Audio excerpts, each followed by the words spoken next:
네, 배우 송선미 씨의 남편 살해 사건 전모가 드러났습니다. 지금부터 이 사건 좀 들여다보도록 하겠습니다. 전문가 두 분을 모셨습니다. 김근식 경남대 교수 그리고 최진영 변호사 나오셨습니다. 두 분 어서 오세요. 네, 안녕하십니까. 네. 네, 먼저 첫 번째 키워드 확인해 보겠습니다.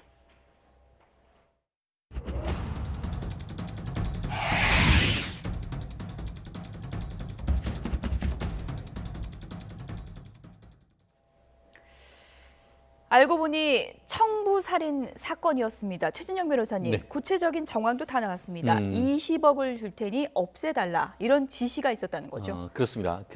기본적으로 이제 이 가해자, 사주에 있는 사람 같은 경우에는 이 피해자와 사촌지간이었습니다. 외사촌지간. 예. 그랬는데 실제로 이제 이 행위를 시켰던 광모 씨 같은 경우에는 이 범행을 실행했던 28세 조 씨와 일본에서 알게 된 사람이고 최근까지 같이 생활을까지 했었다고 합니다. 그런데 이 부분과 관련해서 한 680억인 할아버지 재산을 어떻게 취득하는 과정에서 내부적으로 소송이 생겼고 그 소송하는데 이제 사실 본인이 재산 취득하는데 문제가 생기니까 그 제일 앞장에 서 있던 고 씨에 대해서 본인이 가까이 있던 이 조 씨를 시켜서 살해 행위를 했던 것 같은데요. 최초의 경찰 같은 경우에는 오히려 고 씨가 어떤 소송에 유리한 증거를 하기 위해서 조 씨를 이렇게 설득해서 했다고 했지만 그것이 검찰에서 봤더니만 그것이 아니고 오히려 이 곽 씨가 이 조 씨를 시켜가지고 청부살인을 했던 어떤 범행 동기가 밝혀져가지고 최초와는 사뭇 다른 어떤 결과가 나왔던 그런 상황입니다. 지금 그래픽을 좀 보면서 얘기를 해보면은 99세 곽 씨가 일본 유명 호텔을 소유하고 있고 또 680억대 자산가잖아요. 그렇습니다. 그런데 지금 송선미 씨 남편은 그러니까 곽 씨의 딸의 아들인 거고 살인을 지시한 사람은 곽 씨의 아들의 아들인 거죠. 그렇습니다. 한마디로 지금 구속된 장손 곽 씨에게는 할아버지 그리고 또 지금 피해를 입은 고 씨에게는 외할아버지가 되는데요. 이 외할아버지가 일본에서 아주 자수성가했던 분인데 이것과 관련해 가지고 연세가 많고 한 상태에서 680억과 관련된 국내에 있는 재산을 어떤 할아버지의 명의를 위조해가지고 그 재산을 소유권을 넘겨왔다고 합니다. 그 사실을 알게 된 송선미 씨의 남편 측이 소송에 대해서 문제를 삼았고 그 부분에 대해서 앙심을 품고 이것은 이 문제를 제기하지 않고는 내가 재산을 다 가지고 오지 못한다.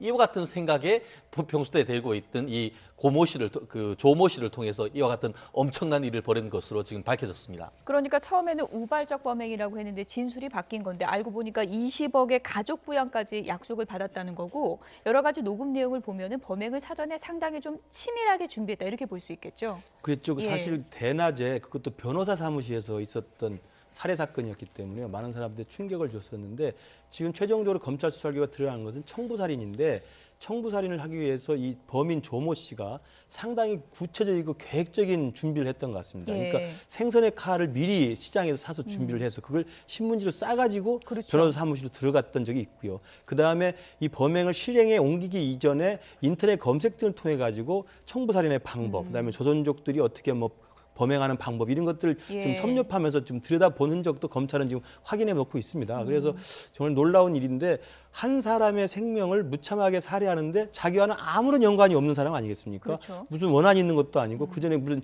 관계를 맺었던 적이 전혀 없는 사람인데도 단지 돈을 받겠다는 일념으로 한 사람의 자기와 아무런 무관한 그 사람의 생명을 앗아갔다는 것은 정말 어떻게 보면 청부살인의 가장 잔혹스러움을 볼 수 있는 대목이라고 볼 수 있습니다.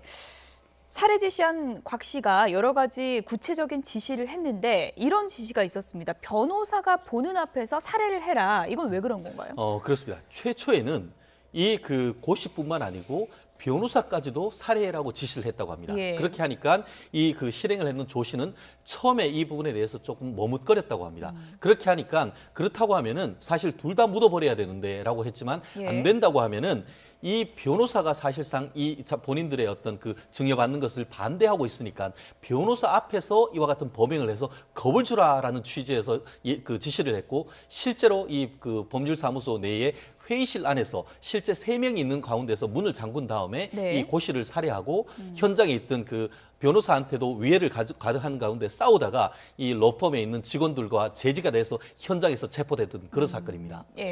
그러니까 변호사를 좀 겁박하기 위해서 그런 목적이었다고 그렇습니다. 하는데 그렇다고 해도 대낮에 변호사 사무실을 선택했다는 건 너무 대범한 범행 아닙니까? 그렇습니다. 예. 그렇기 때문에 저도 최초에 경찰에서 그와 같은 동기, 한마디로 우발적으로 했다는 것에 대해서 저는 전혀 믿지를 않았었습니다. 그래서 검찰에 와서 지금 실질적인 그 다른 증거를 통해서 밝혔다는 점에서 이 돌아가신 분에 대해서 어떤 명예를 회복시켜주는 그런 계기가 됐던 것 같은데, 과거 같은 경우에도 어떻게 보면은 그 변호를 맡겼던 분에 대해서 사건 결과가 잘 되지 않았을 경우에 그 변호사에 대해서 어떤 흉기로 찌르거나 그런 케이스가 있었습니다만, 예. 백주 대낮에 이와 같은 큰 상당히 규모가 있는 로펌에서 이런 살인 사건이 있었던 것은 우리나라 사법 역사상 거의 최초인 것으로 제가 알고 있습니다. 예.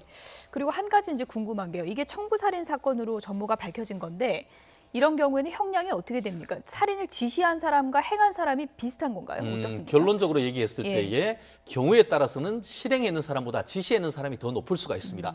아시다시피 얼마 전에 이제 그 인천 초등학교 살인 사건 같은 경우에도 지시했는 사람은 무기, 실행했던 사람은 20년 징역에 했었는데요.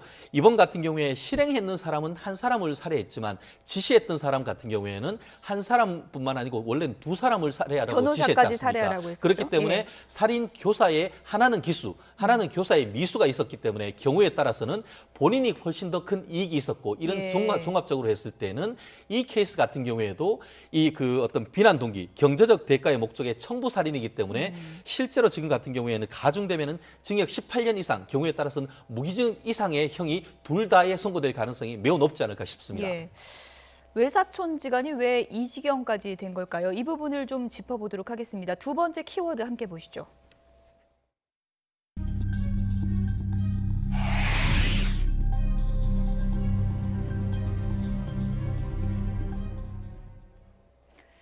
그러니까 곽 씨가 뭐 청부 살인만 한 게 아니라 동영상까지 찍었다 그러는데 이 동영상은 또 어떤 내용입니까? 그 본래 살해 동기로 시작됐던 양쪽의 재산 분쟁이 소송으로 접어들었던 건데요. 소송을 하게 된 계기가 그 일본에 있는 재력가, 680억 재력가인 곽 씨 할아버지의 재산을 아들 장남과 그 손자인 곽 씨가 예. 거짓으로 증여한 것처럼 꾸몄다는 겁니다. 그래서 예. 그게 결국 사문서 위조로 이제 그분이 수사를 받고 있었고, 예. 그러다 보니까 딸 쪽이었던, 그러니까 외손자였던 이 고모 씨는 대리해서 그 자기 본래 애할아버지인 곽 씨의 의사와 반해서 이 장남과 손자가 유장 증여로 이 사건을 몰아갔기 때문에 소송을 걸어서 이 소송이 진행 중이었던 거거든요. 예. 근데 이제 지금 이 말씀하신 동영상이라는 것은 바로 그런 증여를 했다는 것을 정당화시키기 위한 동영상을 계속 찍었다는 거예요. 예. 그러니까 내가 증여하겠다. 그렇죠. 요 멘트가 담기게 하려고 한 그 거죠. 99세 예. 곽 씨 할아버지를 상대로 동영상을 찍으면서 증여한다 또는 재산이라 이런 단어가 나올 수 있도록 해서 유도적으로 질문한 거죠. 근데 결국 이제 재산 증여라는 말이 나오지 않았던 겁니다. 그러니까 사실은 재산을 증여받으려고 거짓으로 꾸몄던 동영상이 결국은 자기가 살해 교사를 했던 결정적인 증거가 됐다는 면에서 굉장히 참 아이러니컬하다고 볼 수 있죠. 결국은 유산 상속 때문에 이렇게 다툼이 불거진 건데요. 원래 법적으로는 외손자, 친손자 이렇게 봤을 때 이게 차등은 없는 거죠? 전혀 없습니다. 예. 요즘은 상속은 피를 따라 흐른다고 했습니다. 예. 한마디로 외삼촌을 따라서도 피를 흘렀고 엄마를 따라서 피가 흐르기 때문에 둘 다 상속이 있는 것이죠. 그런데 이 지금 살인을 교사했던 곽 씨 같은 경우에는 한마디로 소탐대실했다. 무슨 말이냐 하면은 가만히 있었으면 680억을 반반 나눌 수가 있었었는데 예. 이와 같은 그 범행을 했기 때문에 결국은 상속 결격이 됩니다. 결국 그 680억 중에 단 한 푼도 받지 못하게 됐고 예. 거기다가 그 아버지인 곽 씨도 장남인 그러니까 그 장남도 구속이 됐고 이번에 실질적으로 범행을 교사했던 예. 이 그 사촌지간이었던 곽 씨도 그 구속이 됐기 때문에 결론적으로 할아버지가 곽모 씨 98세가 돌아가신다고 하면은 예. 한마디로 쪽박차게 됐다 이렇게밖에 볼 수밖에 없는 상황입니다. 욕심내다가요. 그렇습니다. 그러니까 그 곽 씨 계획은 이거였던 거죠. 680억을 내가 몽땅 몽땅 갖고 다 싶다. 먹으려고 하다가 이렇게 단 한 한 거죠. 푼도 예. 결국 말씀드렸듯이 이른바 이 앞으로 돌아가실 피상속인에 대한 폐륜 행위 이와 같은 범죄 행위가 할 경우에는 이 상속법상의 이른바 상속 결격이 됩니다. 예. 그렇다고 하면은 결론적으로 이 그 돌아가신 고 씨의 어머니 차녀가 이 모든 재산을 상속하게 될 가능성이 매우 높아진 그런 상황인 것 같습니다. 예, 그러니까 많은 분들이 이게 유산 분쟁이냐 이렇게 이제 오해를 하지 말아달라고 송선미 씨도 오늘 그렇죠. 밝히긴 했는데 고 씨는 이제 곽 씨가 유산을 다 가지려고 하고 또 이제 문서도 위조하고 하니까 외할아버지를 좀 돕고 있었던 거죠. 그렇습니다. 예. 그러니까 송선미 씨가 제일 안타까워했던 부분이 졸지에 사랑했던 남편을 잃은 것도 있습니다만 그 남편에 대한 사실관계가 알려지면서 마치 남편과 외사촌 형 사이에 재산을 더 많이 얻기 위한 재산 분쟁으로 알려졌기 때문에 예. 그렇다면 남편도 이 재산을 얻으려고 굉장히 치열하게 상속 다툼을 한 게 아니냐라고 이제 오인될 수 있지 않습니까? 근데 결과적으로 이제 그게 아니었던 것인 게 본래 장남과 장손이었던 곽 씨가 애초에 처음부터 할아버지 곽 씨의 의사와 상관없이 사무소를 이주하면서까지 재산을 통째로 가로치려 했던 것이고요. 예. 그것을 알아챈 할아버지 곽 씨가 자기 외손자인 조 씨에게 좀 도움을 요청한 겁니다. 그러다 보니까 고 씨가 그 도움을 도와드린다는 차원에서 소송을 같이 대리해서 한 게 된 것이고요. 예. 이것이 애초부터 서로 많은 재산을 자기들이 빼돌리려고 법적 분쟁을 한 게 아니기 때문에 예. 사실상 송소민 입장에서는 자칫 이것이 재산을 노린 양측의 갈등으로 비춰질까 봐 좀 안타까워하는 모습인 것 같습니다. 예, 이것이 이제 우발적 살인으로 묻힐 뻔했는데 2달 만에 이게 완전히 전모가 드러낸 거잖아요. 결정적인 증거는 어떤 거였던 그렇습니다. 거예요? 그 말씀하신 대로 예. 경찰에서는 마치 이제 이 그 실행에 있는 사람이 오히려 이 돌아가신 고모 씨가 소송하는데 유리한 증거를 하기 위해서 이 조모 씨를 이렇게 꼬드겨서 몇 억을 줄 테니까 좋은 증거를 가지고 와라. 이런 식으로 지금 얘기를 해서 검찰로 보내는데 검찰에서는 마침 아까 말씀하신 것처럼 이 곽 씨가 이 할아버지한테 증여받은 그런 내용을 관련해서 이것이 사문서 위조다 이런 소송을 하고 있었던 거예요. 예. 그러다 보니까 두 개가 연결이 되네 하면서 추가적으로 해봤더니만 아까 얘기했던 이 그 실행을 했던 조 씨의 휴대폰에 있는 동영상을 통해서 이 지금 살아계신 분이 증여를 할 의사가 없었구나. 예. 이것을 보고서 결국은 동기를 추궁한 결과 결국 실질적으로 이 교사했던 최초는 이것이 밝혀지지 않았다고 하면은 결국은 이 곽 씨 같은 경우에 이 모든 재산을 사실 빼돌릴 수 있는 그런 상황이었는데 본인이 그러니까 결정적 증거를 만들어 놓은 거네요. 스스로 만든 다리에 예. 스스로 걸려 넘어진 그런 케이스가 됐는데 예. 나름대로 검찰이 이 부분을 그 경찰과 협력을 해서 동기를 밝혀냈다는 점에서는 예. 어떻게 보면 검경이 합작해서 나름대로 예. 좋은 성적을 냈다 이렇게 볼 수 있을 것 같습니다. 이런 경우에는 뭐 예단할 수는 없겠지만 이것이 이제 계획적인 청부 살인으로 드러났지 않습니까? 형량이 어느 정도 나오게 됩니까? 말씀드렸듯이 예. 이 케이스 같은 경우에는 살인죄 같은 경우에는 예. 지금 그 대법원 양형 규정이 동기를 기준으로 해서 5가지로 나누고 있습니다. 그중에 이 케이스 같은 경우에는 이른바 비난 동기 살인으로 3단계 되는데요. 예. 그중에 특히 경제적 대가 목적으로의 청부 살인 네. 이 케이스 같은 경우에는 기본형이 대략 한 15년에서 15년에서 20년 이 정도 예. 되는데 제가 봤을 때는 이 케이스는 굉장히 큰 이익을 보려고 했었던 그런 부분이기 때문에 예. 다른 중대범죄와 결합해서 대략 20년 이상의 형이 나올 가능성이 상당히 높지 않을까 싶습니다. 예. 물론 지금 유족이 상당히 좀 충격에서 벗어나지 못하고 상당히 아픔을 겪고 있는 그런 상황이고요. 송선미 씨도 이제 SNS를 통해서 심경을 밝히기도 했는데요. 뭐 내가 힘들어하거나 자신 없어 할 때 누구보다 용기를 줬던 사람입니다. 그 사람이 그립고 그립지만 그를 위해서 나는 오늘도 힘을 내고 버팁니다라는 착잡한 심정을 또 SNS를 통해 밝히기도 했습니다. 유가족을 위해서라도 뭐 너무 예단하는 얘기거나 혹은 유산 분쟁에 대해서 섣불리 추측을 하거나 이런 거는 좀 삼가는 게 좋을 것 같죠. 그렇습니다. 예. 요즘에 이제 많은 정보가 홍수처럼 돌아다닙니다만 그 예. 정보가 사실로 확인된 정보가 아닌 것도 많거든요. 특히 이제 한 개인의 명예, 특히 이제 망자 아닙니까? 이미 고인이 되신 분이기 때문에 고인이자 망자, 그리고 유명 여배우의 또 남편이었던 분이기 때문에 이분에 대해서는 우리가 자기가 아는 단편적 지식이나 틀려다니는 소문만 가지고 예단을 하거나 어떤 추측을 하거나 편견을 해서는 안 될 것 같고요. 지금 송선미 씨 같은 경우 그는 아픔에도 불구하고 지금 그 연애 활동을 계속 하고 있기 때문에 송선미 씨에게 힘을 주고 그다음에 저 불행해진 가족에 대해서 다시 한번 좀 희망을 불어넣기 위해서는 우리 사회 전체적으로 어떤 특정한 삐뚤어진 시각을 우리가 가지고 들여다보는 걸 좀 자제할 필요가 있을 것 같습니다. 네, 2달 만이지만 그래도 사건의 진실이 밝혀져서 다행이라는 생각이 들었습니다. 오늘 또 충격적인 살인 사건 하나가 더 있었죠. 윤송희 NC소프트 사장 부친이 피살되지 않습니까? 지금 용의자는 검거가 됐고요. 그렇습니다. 오늘 그 아침 7시 반쯤 자택에 있는 이 정원에서 피를 흘린 채 사망한 것을 부인께서 발견해서 경찰에 신고를 했었는데요. 예. 이것에 대해서 오늘 한 저녁 7시쯤 전남 고창 근처에서 그 용의자를 체포를 했다고 합니다. 한마디로 사건이 발생한 때로부터 한 10시간 만에 범행을 체포를 했는데 아직까지 용의자 같은 경우에는 범행 자체에 대해서 부인하고 있습니다만 이것에 있어서 CCTV가 객관적으로 드러난 부분이 상당 부분 이 용의자임을 지목하고 있는 것 같은데요. 현재 같은 경우에는 범행해서 사망했는 것이 발견된 것은 오늘 7시 반이지만 예. 실질적으로 어제 그러니까 어제 저녁쯤 이 용의자로 됐던 사람이 이 그 피해자의 집 근처에서 본인의 차를 몰고 갔고 그 근처에 차를 대놓은 이후에 이 그 피해자가 없어진 그런 상황이 발견됐기 때문에 아마 내일쯤이면은 예. 상당 부분 이 사건의 어떤 전모가 드러날 가능성이 있지 않을까 싶습니다. 용의자가 지금 압송 중이니까 얘기를 좀 들어봐야 될 것 같긴 한데 워낙에 좀 유명한 부부다 보니까 오늘 또 상당히 좀 충격이 더 큰 면이 있었습니다. 예, 사실 뭐 이런 굉장히 그 놀라운 사건들이 좀 계속 일어나고 있어서 국민들한테 좀 안타까울 것 같은데요.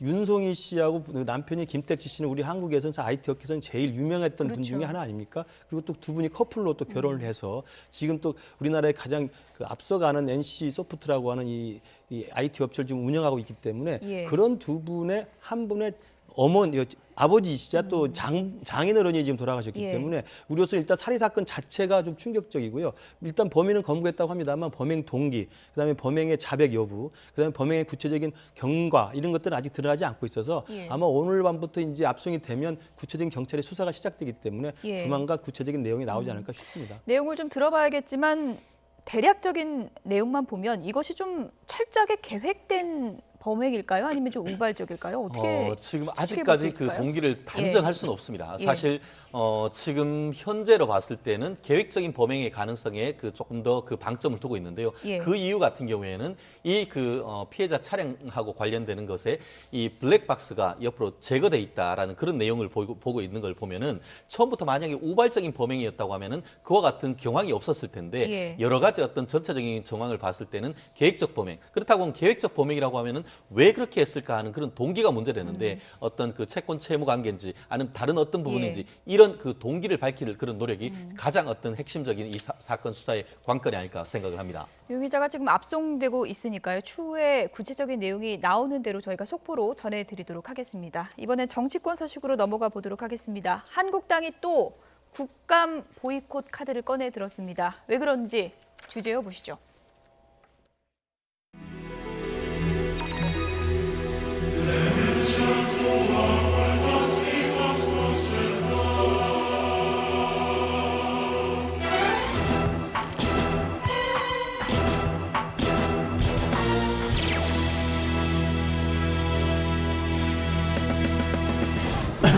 황문진 인사 후임 인사를 선정하는 이 과정이 외압에 의한 좀 날치기 성격을 갖다 공공의 그런 방송인데 왜 좌파 노조의 방송이 돼야 됩니까? 왜 부안회장하고 거기다가 불쏘시개 노릇을 하고 하는 게 지금 방통위원장 역할입니다. 말씀을 그렇게 하시면 안 되고요. 안 되는 게 아니라 지금 그렇게 하고 있지 않습니까?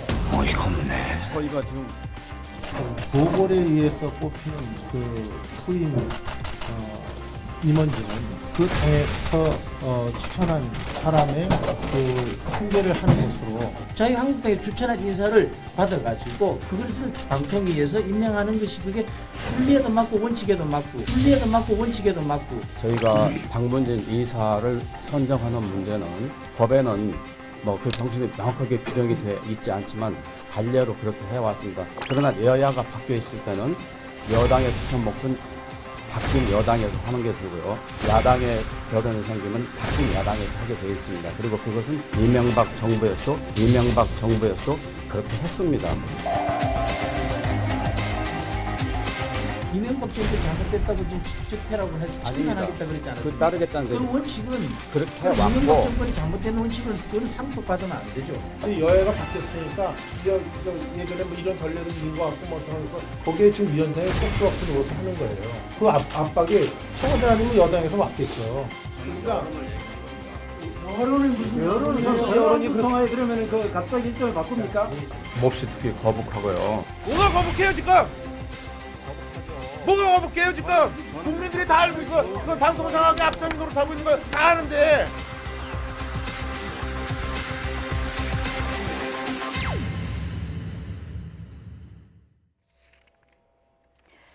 한국당이 방통위를 찾아간 이유, 지금부터 분석을 좀 해보도록 하겠습니다. 허성문 교수님도 나와주셨는데요. 어서 오세요. 안녕하세요. 네.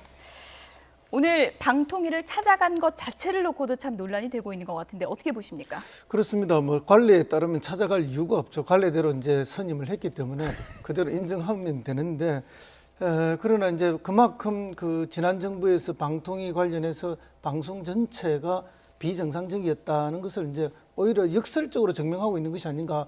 그래서 이걸 정상화하게 되면은 그만큼 불리함을 느낀 현 야당, 특히 자유한국당에서 예. 무리한 항의 작업이었다. 그래서 이제 찾아간 것 자체가 좀 무리하다 이렇게 보이는데요. 예. 이제 관례를 뛰어넘어서 그럼에도 불구하고 이런 항의를 하고 국민들에게 이런 모습을 보여줘야만이 또 지지세를 모으고 또 지지 세력들에게 또 모일 수 있는 명분을 제공하기 때문에 그런 역할로서의 오늘 그런 제스처를 보여준 것이 아닌가. 그러기에는 너무 또 이 뭐지 대가가 컸다고 생각합니다. 국정감사를 지방에서 하고 있었는데 갑자기 이렇게 호출을 했기 때문에 예. 하는 도중에 지금 의원들이 열차를 타고 서울로 직결했다고 합니다. 그만큼 이제 국감에 또 소홀해지는 그런 부작용이 있었습니다. 네, 국감 중에 이렇게 소집을 해서 다소간의 무리를 해서 방통위를 찾아갔을 때는 한국당 입장에서는 절박한 게 있기 때문에 가지 않았겠습니까? 이전에도 예. 한번 이 김장겸 MBC 사장 체포영장 떨어졌을 때도 예. 사실 국회 일정을 완전히 보이콧했습니다. 그러다 결국은 뭐 다시 일주일 만에 회군을 했습니다만 지금 자유한국당 입장에서는 보수 진영의 결집이라는 것이 굉장히 정치적으로 필요한데 예. 보수 진영의 결집할 만한 구체적인 아젠다들이 사실은 박 전 대통령이 여전히 재판을 받고 있는 상황이고 재판에 1심 판결이 나오지 않은 상황이어서 딱히 없었는데 공영방송을 이제 정권이 바뀌어서 좌파 논리로 장악하려 한다라고 하는 이제 우파 쪽에서 봤을 때 굉장히 불안한 시선이 있겠죠. 그 논리를 가지고 사실은 지금 MBC와 KBS가 파업을 하고 있는 상황에서 정부가 나서서 좌파 입맛에 맞는 사장을 선임하기 위해서 착착 논리들 하는 게 아니냐라는 이제 시각을 전달하러 간 거거든요. 근데 저는 국감을 보이콧하면서까지 할 만한 사안이었는가에 대해서는 아마 저도 이번에도 아마 한 일주일 못 견디고 돌아올 거라고 생각하는데요. 왜냐하면 사안 자체가 박문진 이사를 선임하는 사안 자체에 대해서 이미 수차례 일종의 이제 지난 박근혜 정부에서 여당 몫으로 추천됐던 인사가 스스로 2명이 사퇴했기 때문에 당연히 이번에 이 바뀐 정부에서 문재인 정부에서 사실 2명을 선임할 거라는 예상이 있었습니다. 다 알고 있었던 거거든요. 그런데 그 알고 있었던 상황이 오늘 열렸다고 그래서 국감 일정을 다 팽개치고 올라오고 앞으로 국감을 전체 일정을 보이콧하겠다고 이야기한다는 것은 사실은 국회의원으로서 전체 국민의 이익과 국민의 감시와 행정부에 대한 견제라고 하는 본연의 역할을 팽개친 채로 오히려 자기만 바라보는 지지층의 시선, 지지층의 이해관계만 좀 예. 대변한 게 아닌가. 그러면서 조금 제가 볼 때 예. 아까 우리 최 변호사님 말씀하셨습니다만 소탐 내실이지 않을까 싶습니다. 저는 그와 조금 견해가 다른데요. 예. 아까 그 허 교수님 말씀하신 것처럼 지난번에 그 MBC 김장겸 사장에 대한 체포영장이 발부된 것보다 이 사건 같은 경우에는 훨씬 더 위중한 사건이다라고 지금 한국당은 판단하는 것 같습니다. 실질적으로 그 지금 한 달 반쯤 전에 9월 9일이었던 걸로 생각을 하는데요. 민주당에서 이른바 그 방송 대응 문건, 언론 대응 문건이라는 것이 나왔었습니다. 그때 같은 경우에는 MBC, KBS 사장과 이사진을 이른바 적폐로 규정하고 좌파 언론이나 이런 학계를 이용을 해가지고 퇴진 운동을 하라. 더불어서 이 야당 인사에 대한 어떤 비리를 부각시켜서 이사를 퇴직시키라 이렇게 얘기를 했었었는데 조금 전에 지금 그 김 교수님 같은 경우에는 이 2명이 자진 사퇴했다고 하지만 실질적으로 과연 자진 사퇴인가? 사실 언론 대응 문건, 민주당 언론 대응 문건대로 차근차근 되었고 결국 그에 따라서 이번에 박문진에서 사실 이 그 지금 국감 기간에 전격적으로 기습적으로 지금 2명을 선임했기 때문에 이 한국당으로서는 사실 그 부분에 대해서 언론의 어떤 축이 완전히 뒤집어질 수 있는 그런 어떤 중대한 위기에서 예. 다른 이렇게 서울로 올라왔는 것이 아닌가 생각합니다. 박문진 이사 2명이 사퇴를 했고 이 2명 공석이 된 두 자리가 한국당 몫이냐 아니면 여당 몫이냐 이 부분은 잠시 뒤에 좀 저희가 법안 문제로 좀 따져보도록 하고요. 오늘 정우택 원내대표가 꼭두각시다 이런 발언을 하면서 조금 전에 고성에 오가는 모습도 보셨는데요. 이호성 위원장의 이 발언이 빌미가 됐습니다. 어떤 얘기인지 들어보시죠. 왜 어저께 갑자기 그 한 건을 오늘 처리해야겠다라고 방침이 바뀐 것인지 오도 있었습니까? 오도하고는 상관이 없고요. 네. 저희는 이제 사실은 지금의 이제 여권 측의 인사들은 예정된 대로 하자고 그랬습니다. 저는 개인적으로는 조금 더 시간을 갖고 하는 게 좋겠다고 생각을 했는데 그 다음에 이제 엄청난 반응이 있었습니다. 아마 저나 또 저희 여측 위원들이나 엄청난 그 압력을 받고 또 언론의 무엇보다도 여러 가지 그 반응이 있었고 누가 압력을 줬다는 얘기입니까?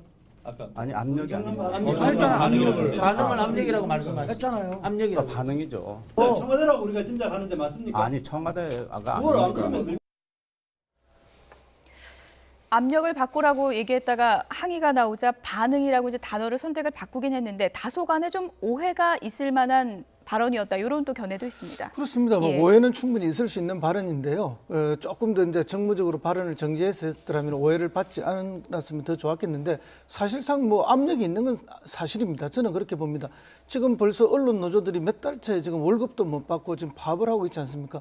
그 노조원들이나 그 가족들 그런 사회적 분위기 시민사회라든지 또 일반 국민들 중에서도 그동안 왜곡됐던 언론을 빨리 바로잡아달라는 그런 사회적 압력이 지금 어마어마하게 있는 거 아닙니까? 근데 이 결정을 자꾸 미루고 있다면은 거기에 대해서 방통위원들이나 방통위원장에 대한 엄청난 압력이 가해지는 건 다른 거 않죠. 여론의 압력이 굉장히 강하게 갔을 거라고 봅니다. 그 압력을 안 듣겠다면은 저분들이 그 자리에 있을 이유가 없는 거죠. 그렇기 때문에 이제 그 의사결정을 좀 당겨서 했을 거라고 이렇게 짐작이 되고요. 과연 그럼 그 의사결정이 잘못됐느냐? 저는 뭐 그렇지 않다고 봅니다. 뭐 아까 김 교수님께서도 말씀했었지만 이미 다 그렇게 의사결정이 될 거라고 어느 정도 예측하고 있었고, 그럼 그 이전 정권들이 얼마나 방송들을 그 자기 입맛대로 움직였다는 것은 많은 국민들이 이미 알고 있는 상황 아닙니까? 그래서 이것은 방송 장악이 아니라 방송을 그야말로 정상화하기 위해서 한시라도 빨리 급하게 했어야 될 일이라고 그렇게 봅니다. 그런 압력이 당연히 방통위에 들어가는 거죠. 예. 어쨌든 한국당 입장에서는 조금 시기가 앞당겨진 점에 대해서도 좀 항의를 하고 있는 것 같은데 이 시점이 맞는가에 대해서도 또 찬반이 좀 갈리는 것 같습니다. 그 시기에 대해서는 예. 이제 이호성 방통위원장도 자신은 조금 천천히 가자 그랬는데 이제 여권 쪽 인사들이 좀 서둘렀다고 지금 실토를 하지 않았습니까? 아마 제가 볼 때는 압력이라는 단어는 부적절하게 잘못 쓴 건 분명히 맞습니다. 그러나 예. 이제 전반적으로 이호성 방통위원장의 그 말을 하는 맥락상으로 보면 지금 아까 허 교수님 말씀하신 것처럼 지금 공영방송이 전부 비정상화된 상태 아닙니까? 다 파업을 해가지고 결방이 되거나 방송 프로그램이 중단된 게 많기 때문에 이러한 것들을 빨리 정상화시켜서 MBC든 KBS든 본연의 모습을 찾도록 해달라고 하는 여론의 압력은 분명히 있었던 것 같습니다. 특히 노조 쪽의 압력도 저는 굉장히 강했을 거라고 보고요. 예. 그런 압력이 특히 이호성 교수 같은 경우 물론 교수실부터 언론의 민주화 관련된 오랫동안의 인연이 있었기 때문에 사실은 언론 쪽이나 노조 쪽의 지인들도 많이 있을 겁니다. 그러니까 아마 사적인 압력도 많이 받았을 거라고 생각해요. 이제 그런 것들 때문에 이 부분을 빨리 정리를 해자 이렇게 아마 결정을 한 것 같은데 제가 볼 때 문제는 이제 그 다음에 좀 이따 이야기하겠습니다만 방통위에서 방문진 이사를 선임하는 과정에서 법적으로 절차적으로 이렇게 하자가 있느냐의 문제는 남아 있는데 예. 그 부분은 저거 볼 때는 이제 이호성 위원장이나 여당 입장에서 문제가 없다는 것이고 자유한국당에서는 법적으로 문제가 있다고 이야기하고 있는데 예. 좀 이따 이야기를 하겠습니다. 예. 법률적인 문제, 이 부분을 좀 들여다봐야 될 것 같습니다. 그러니까 공석이 된 이사 2명 추천 몫이 민주당, 한국당이 서로 우리 거다라고 지금 얘기를 하고 있는데 법안이 좀 애매모호한 면도 있습니다. 함께 보시죠. 방문진법을 보면 이렇다고 합니다. 임원의 임기는 3년으로 한다. 다만 보궐 임원의 임기는 전임자 임기의 남은 기간으로 한다.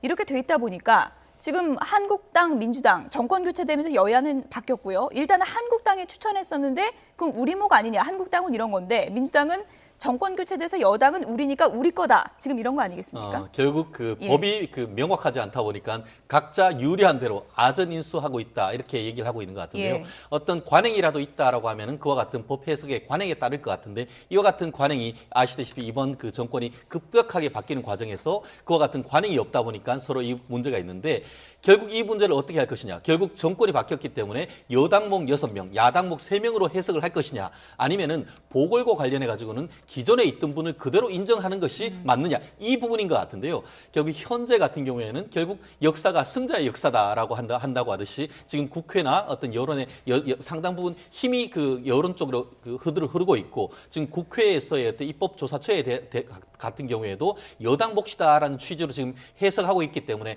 전체적인 구도에 있어 가지고는 이 부분이 적어도 현재로서는 지금 여당에 유리하게 해석되는 것 같지만 좀 안타까운 것은 여전히 어떤 만약에 언젠가 정권이 바뀌었을 경우에 또 문제가 됐을 때 똑같은 식으로 그 여야가 그 입장이 어떻게 될지 예. 좀 현재로서는 어떤 그 나름대로 여야의 좀 합의가 좀 필요한 것이 예. 아닌가 생각합니다. 이호성 위원장이 아까도 보셨지만 일침을 놨던 게 이명박 대통령 때 이렇게 했다라고 하니까 그러나 왜 그럼 적폐를 또 따라하느냐 이렇게 또 반박을 했는데 이건 어떻게 정리를 좀 해야 됩니까? 적폐를 따라하느냐 이러면 적폐를 시인하는 게 안 되겠습니까? 그래서 스스로 자기 모순에 빠지게 되는데요. 뭐 적폐 논란을 떠나서 이명박 정부 때 이제 더불어민주당 시절에 임명됐던 이제 위원이 사퇴하는데 그걸 그러면 더불어민주당에서 임명을 한 게 아니고 바뀐 여권 당시 이제 그 한나라당이죠. 쪽에서 추천을 했습니다. 그래서 당시 이제 한나라당으로 공천 받으려고 했던 인사인 강성철 전 부산대 교수를 그렇게 임명을 했던 적이 있죠. 그래서 그 관례에 따라서 이번에 이렇게 했다는 겁니다. 방금 변호사님은 관례가 없다는데 그 관례가 한번 있었고 그 관례에 따른 거다 하니까 이제 사실은 이호성 방송통신위원장의 이야기가 맞죠. 맞지만 또 자유한국당 입장에서는 항의할 거리가 된다 해서 항의하는 거죠. 그만큼 이제 절박함을 느낀다는 것은 이해가 되지만 그러나 이제 이미 이것은 이렇게 정리될 수밖에 없다는 것이 그동안 방통위 주변을 잘 아는 사람들은 다 받아들이고 있는 상황인데 좀 무리한 행동을 오늘 하고 있다 이렇게 얘기 줍니다. 왜냐하면 다른 야당이 동의하지 않고 있거든요.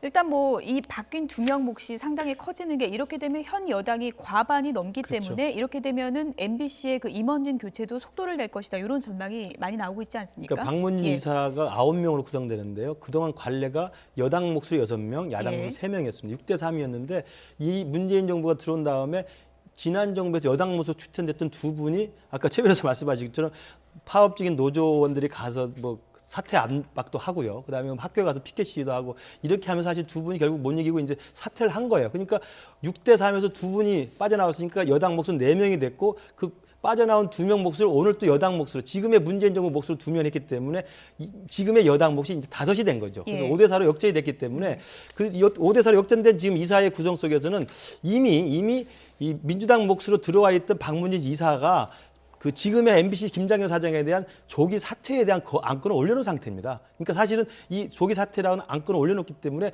바뀌어진 이사구도에서 5대4 이사가 그대로 결정을 해버리면 지금의 김장현 사장은 사임할 수밖에 없는 상황이 돼 있습니다. 다만 이 부분과 관련해 가지고 그 교수님 같은 경우에는 관례다라고 하는데 관례란 것은 선례가 많이 그 여러 개 다수의 어떤 쌓여야 관행이 되는 것이지 이 사건 같은 경우에는 아까도 말씀드렸듯이 한 번에 선례가 있는 것이지 관례가 있는 건 아닙니다. 그렇기 때문에 지금 한국당 같은 경우에는 2명에 대해서 지금 그대로 선임을 강행할 경우에는 이분들에 대한 이른바 직무집행 정직 가처분이라는 소송을 한다고 했습니다. 그렇기 때문에 이 사안이 실질적으로 이제 한국당에서 소송까지 간다고 하면은 결국 법정에서 이 부분에 대한 어떤 관행이 내지는 어떤 이 시비가 가려질 가능성이 있지 않을까 싶습니다. 뭐 전례다 적폐다 뭐 이런 거는 정권 바뀔 때마다 늘 논란이 되는 부분이긴 한데 이런 게 차후에라도 논란이 안 되려면 법률을 좀 구체적으로 바꿔야 된다라는 지적도 있는 것 같습니다. 그렇습니다. 당연하게 이제 입법을 미비한 부분 아닙니까? 그것은 제도 개선을 해서 입법으로 보완을 해야 되죠. 그것 또한 국회의 몫입니다. 그래서 이게 이제 자꾸 이 미비한 상태로 두어서 자꾸 정쟁의 거리로 만들기보다는 국회에서 의원들이 서로 싸우지 말고 이런 거나 합의 제대로 해서 앞으로 제도를 완벽하게 만들어가는 그런 노력부터 먼저 국민에게 보여주는 것이 필요하다고 그 제도적 보완과 관련해서 이제 한 말씀 드리는 게 있다면 이미 지난해 그러니까 그때 야당이었죠.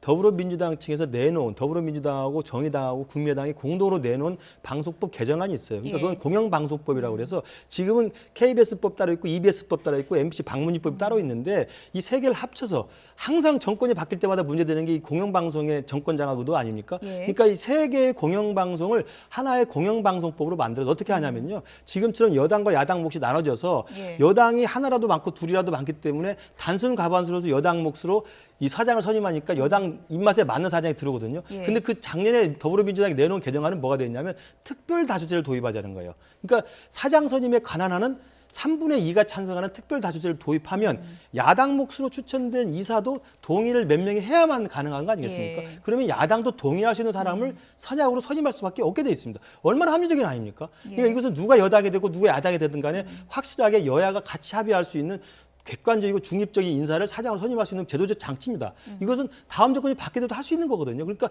저는 이렇게 MBC 사장을 몰아내기 위해서 이렇게 하는 것이 뭐 방통위에서 뭐 권한이라고 한다면 할 수 있겠지만 이런 되풀이되는 악순환을 막기 위해서라도 작년에 민주당이 내놨던 그 방송법 개정안, 공영방송법 개정안을 하루빨리 이번 정기국회 통과시키는 것이 제도적인 보완 장치라고 생각합니다. 머리를 맞대야 되는 그런 상황인데 일단은 한국당이 국감 보이콧 카드를 꺼내 들었습니다. 정우택 원내대표 오늘 의총에서 어떤 얘기 했는지 들어보시죠. 오늘 방통위원장이 얘기를 하는 동안에 스스로 자기 실언인지 모르겠습니다만은 외압에 의해서 80백이 없었다 이런 얘기를 했습니다. 그 외압이 그러면 어디서 온 외압이냐 다구쳐 물었더니 그다음에 말을 바꿨어요. 외압이 아니라 여론 때문에 그렇게 바꿨다 이렇게 말을 바꿨지만 삼척동자도 알고 있는 내용입니다. 외압이라는 것은 아마 청와대 아니면 정부 여당의 압력이 아니겠습니까? 문재인 대통령의 꼭두각시 노릇을 한 공영방송 장악의 전위대 역할을 하고 있는 이효상 위원장에 대해서는 반드시 사퇴를 시켜야 된다고 저희들은 판단을 하고 있습니다. 우리가 추천한 유희선, 김원배 두 분의 이사들을 결국은 본인이 사퇴 의사는 밝혔지만 그 뒤에는 집 근처에서 또 다니는 교회에서 또 가족에 보이지 않는 압박에 의해서 이 사람들을 그만두게 했습니다. 그리고 그 다음 순서가 뭐냐? 그래서 자기네들이 지금 이사 2명을 오늘 꼽아놓고 이제 그 다음에 진행은 아마 분명히 이제 박문진 이사진을 장악했기 때문에 이제는 MBC 사장 이제 사임으로 이제 치달을 것으로 이렇게 보입니다. 네, 한국당의 국감 보이콧에 대해서 민주당은 어떤 입장 밝혔는지 이어서 들어보시죠. 자유한국당 원내대표와 14명의 의원들은 국감장이 아닌 엉뚱한 곳에 가서 법을 지키지 말라고 생떼를 부리며 방통위원장을 회의에도 참석 못하게끔 감금하는 분위기라고 하니 번지수를 잘못 찾아도 한참 잘못 찾은 것입니다. 공영방송 이사진 임명도 현행 법에 따라 방통위가 결정할 일이지 정치권이 간섭할 문제가 아닙니다. 자유한국당은 당장 국회로 돌아와서 국정감사를 정상적으로 진행해 줄 것을 강력히 요구합니다. 일단 뭐 국감 오지 않으면 우리끼리라도 하겠다. 민주당이 그런 입장을 밝혔고요. 그리고 이제 재윤경 민주당 원내대변인은 한국당이 보궐인사 추천이 우리가 했다고 자꾸 우기는데 우리 추천한 바 없다. 이렇게 좀 반박을 했습니다.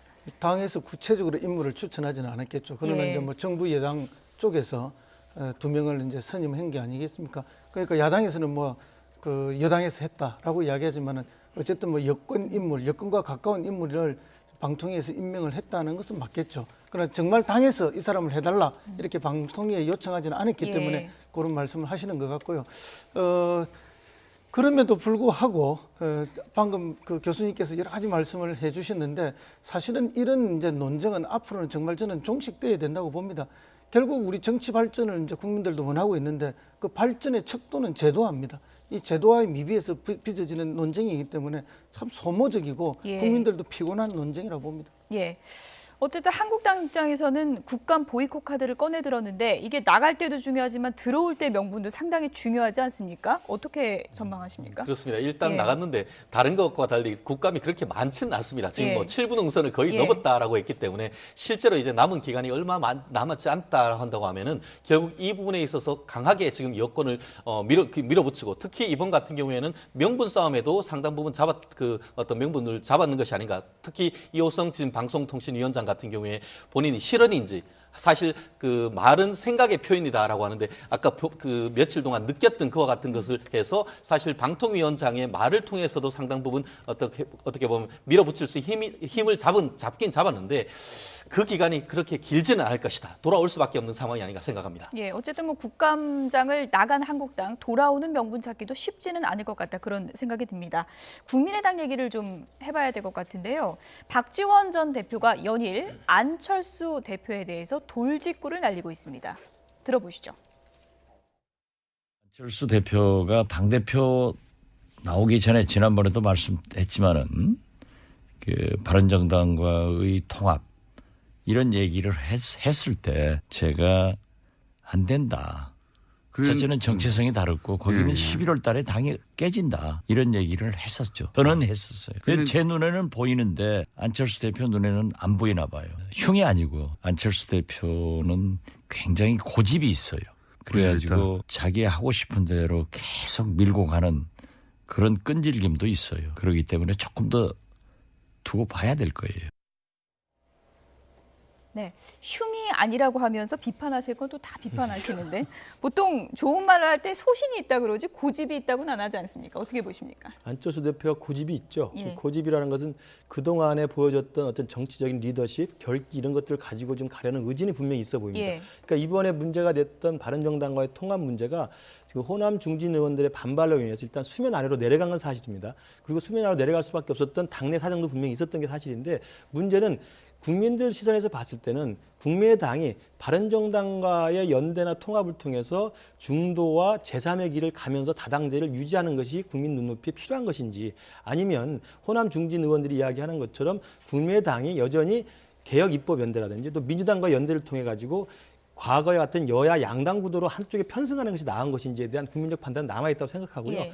그랬을 때는 안철수 대표의 생각은 여전히 중도가 모여서 중도가 세력화해서 거대 양당이 하지 못하는 새로운 어떤 상품을 국민들한테 선보이자 이런 내용들을 계속 갖고 있어서 그 고집은 저는 박지원 전 대표가 말한 것처럼 정확히 보신 것 같아요. 예. 그 고집은 안철수 대표가 갖고 있기 때문에 지금은 수면 아래로 내려가 예. 있지만 연말이라든지 또 정기국회가 끝난 상황에서도 내년 지방선거를 앞두고 예. 다시 한번 바른정당과의 통합 논의는 다시 한번 재점화되지 않을까 싶습니다. 왜냐하면 그런 불씨가 요구가 있기 때문에. 아예 죽은 건 아니다. 그렇습니다. 살아있다. 네. 네, 이렇게 보시는 거군요. 박지원 전 대표가 이런 얘기를 했습니다. 11월 달에 11월 초라 그랬으니까 당장 다음 주쯤이에요. 바른정당 깨진다. 내 눈엔 보인다라고 했는데 허 교수님 눈에는 어떻게 보이세요?